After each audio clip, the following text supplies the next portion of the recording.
La imagen, a ver, con salud la imagen.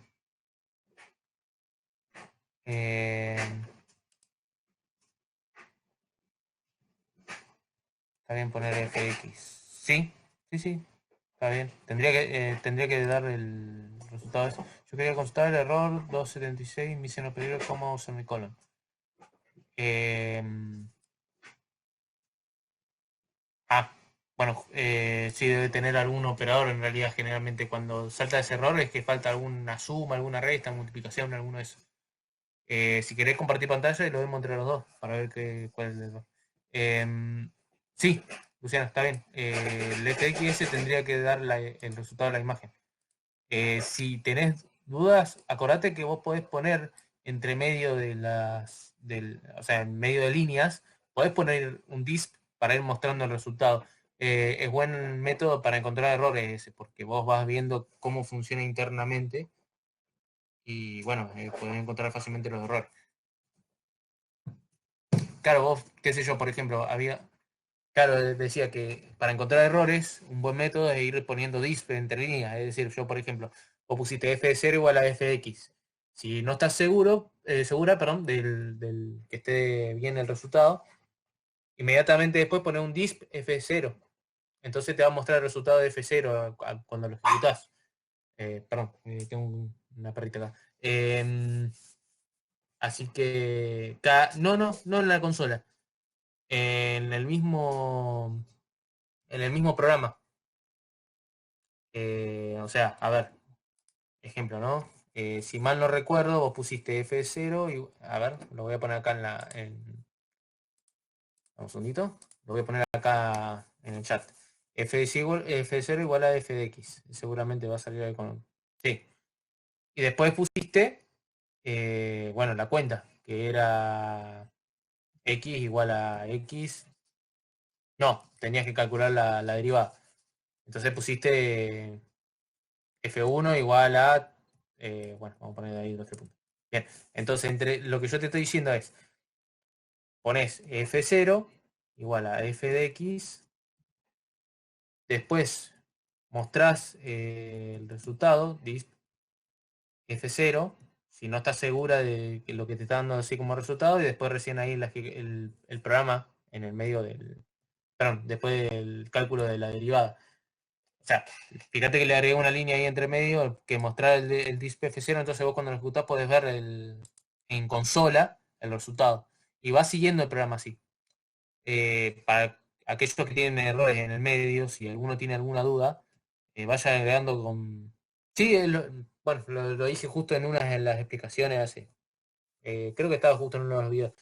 Lo que decía que como método así para encontrar el error, está bueno eso, de ir agregando disks para ir viendo en consola cómo funciona internamente.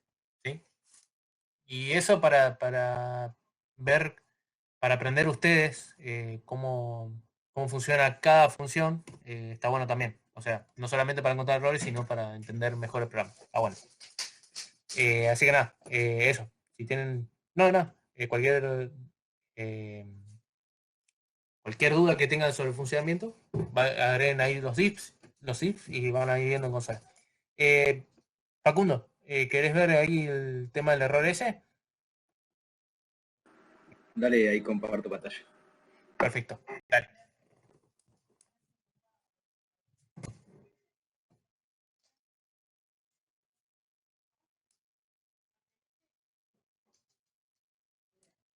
Deme un segundito.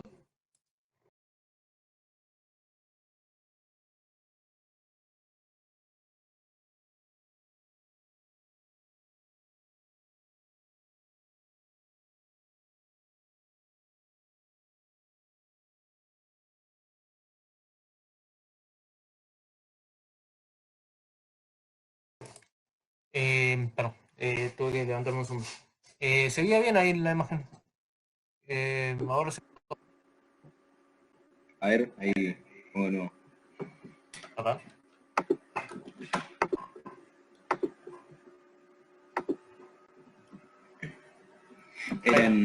Bueno, hice el código para la bisección Sí. y bueno, cuando ingreso y por ejemplo yo quería ingresar esta función que estaba en uno de los ejemplos del PDF que dice raíces. Perdón, ahí creo que no encontré el error. Fíjate, 5x², le falta la multiplicación a cada uno. Y al 7 también. Ah, bueno. Ah, listo, eso nomás. Vamos a ver si es eso. A ver. Dale, a ver. Por eso digo que generalmente cuando salta ese error es un operador que falta. Porque somos humanos, yo también me ha pasado así. Ahí está. Era eso. Bueno, Gracias. no, nada.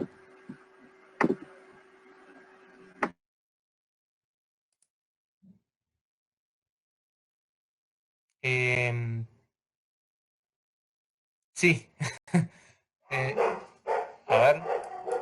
Justo iba a preguntar si alguno quería ver otro ejercicio. A ver, vamos a ver. En el 7, sí. Que para elegir el método decís.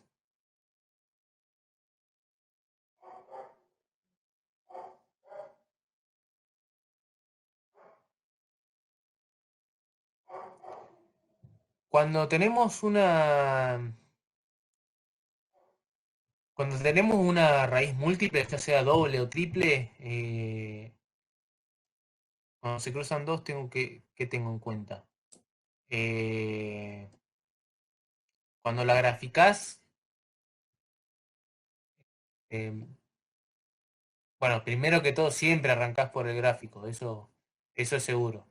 Lo que, pero generalmente, cuando tenés así funciones de ese tipo, que pasás restando del otro lado, es muy raro que justo sea una múltiple. Puede pasar, pero es raro. Ahora, ¿cómo te das cuenta vos si es una raíz múltiple gráficamente? Y vas a ver que la derivada va tendiendo a cero.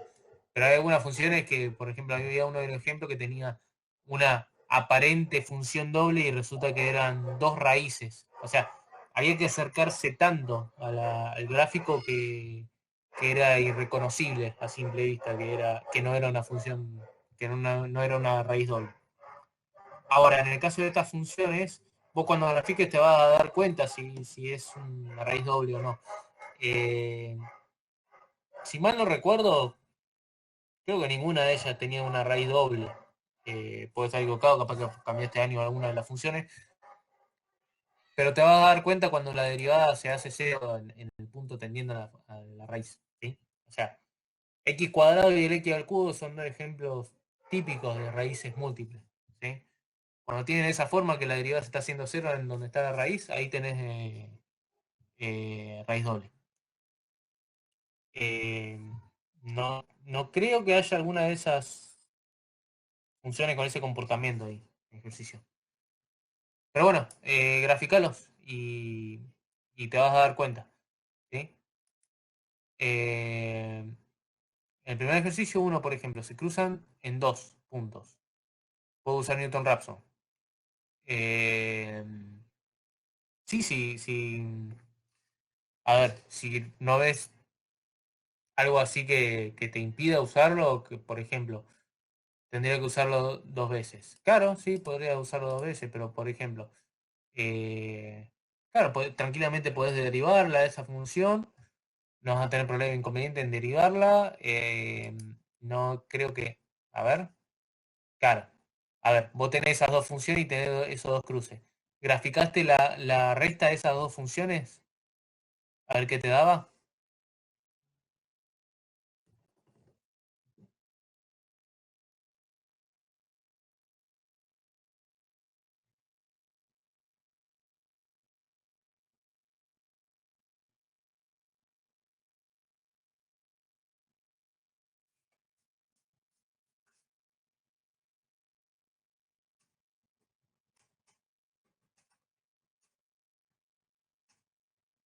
Ahí está. Entonces, fíjate esa función violeta. ¿Sí? Cada cruce por cero representa el cruce entre ambas funciones. ¿Sí? Coincide. Esa es la finalidad de estos ejercicios, ¿no? De las ecuaciones no lineales. De resolver ecuaciones no lineales, ¿sí? El cruce entre esas dos funciones va a ser el resultado del x que coincida en esos Acá, por ejemplo, viendo así a simple vista, sí, puedo usar tranquilamente Newton-Raphson, no va a haber problema ahora. Eh, la forma de la función da y todo. Eh, sí, tendría que usar Newton-Raphson dos veces. Y bueno, uno en cada punto correspondiente. Si ves que no se cruza en uno de los dos puntos que vos querías cruzar en un punto y resulta que se cruza en el otro, tratá de cambiar ¿cómo se llama? El punto inicial. ¿Sí? Anda probando hasta que... buenísimo.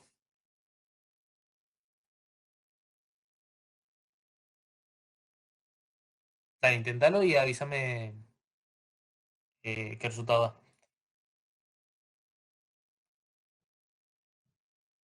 da. ¿Los demás cómo andan? ¿Todo bien? Cualquier cosa, avisen y vemos algún ejercicio si quieren.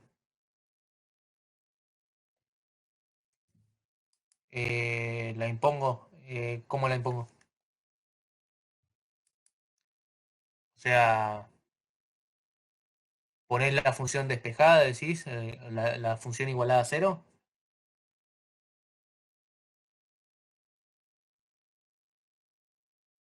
Ah, no, no, no. Intentá siempre tratar de ingresar funciones, porque fíjate que vos tenés varios ISO. Tratá de no fijarla en el programa.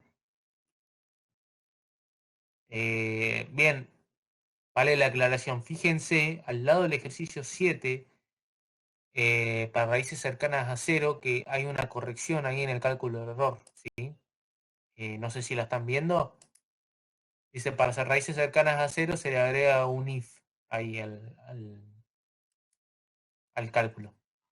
¿Por qué? ¿Alguno lo vio? Claro, ¿qué pasa si vos calculás, eh, vamos a suponer yo, por ejemplo, tiro la función que acabo de decir recién, un x cuadrado, por ejemplo, ¿sí? Yo la voy a usar con Newton-Raphson modificado, voy a tratar de calcularlo y bueno, va a estar ahí cercano a cero. Tal vez no x cuadrado, capaz que otra función que tenga su raíz en cero. Vamos a hacer cualquier otra raíz que tenga su raíz en cero. Capaz del mismo seno, la misma función seno, tiene una raíz en cero. Ahora, ¿qué pasa en el cálculo de error? El XR se está acercando a cero o no. Entonces es XR menos XR anterior dividido XR. Yo estoy haciendo una resta de dos números muy chicos y lo estoy dividiendo por un número también chico. El error empieza a aumentar. Dicho de otra forma, empiezan a aumentar las iteraciones. Cuando yo calculo el error relativo en una raíz que está cercana a cero, mi error aumenta. Puede no converger porque solamente estoy tratando de calcular un error en cero. Por esa pavada. Entonces, ¿qué se hace? Se hace un nuevo cálculo de error que tiene en cuenta el error cuando la raíz está en cero. Entonces, ¿qué está analizando ahí? Dice, si el valor absoluto de XR es menor a uno, es decir, el valor absoluto de un número que es menor a uno, ¿qué significa? Que está entre cero y uno, ¿sí?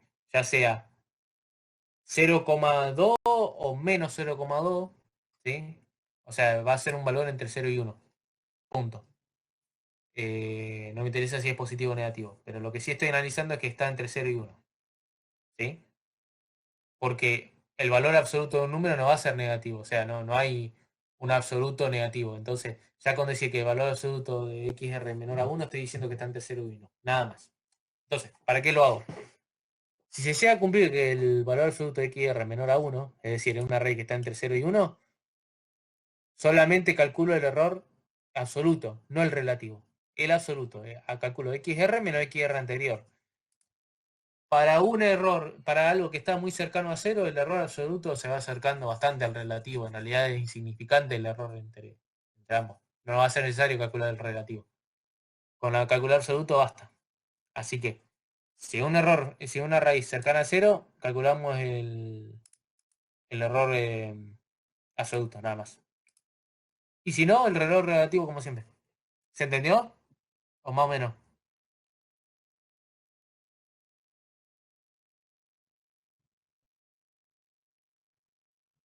Perfecto. Yo no sé si mal recuerdo, creo que esta función que era seno de x menos x sobre 2 igual a cero, o sea, ya la despejé, la del inciso B, creo que era esa la que tenía una raíz en cero. Si mal no recuerdo. Eh, pero bueno, había una de estas funciones que tenía una raíz en cero y tendrían que hacer esa corrección ahí en el cálculo de error. Ténganlo en cuenta, nada más. Eso es todo.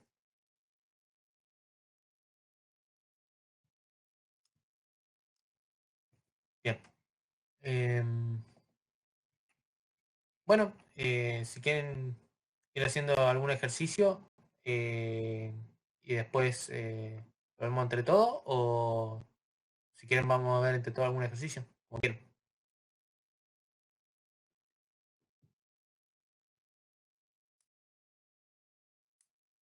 Si no cualquier cosa avísenme y vemos cualquier consulta.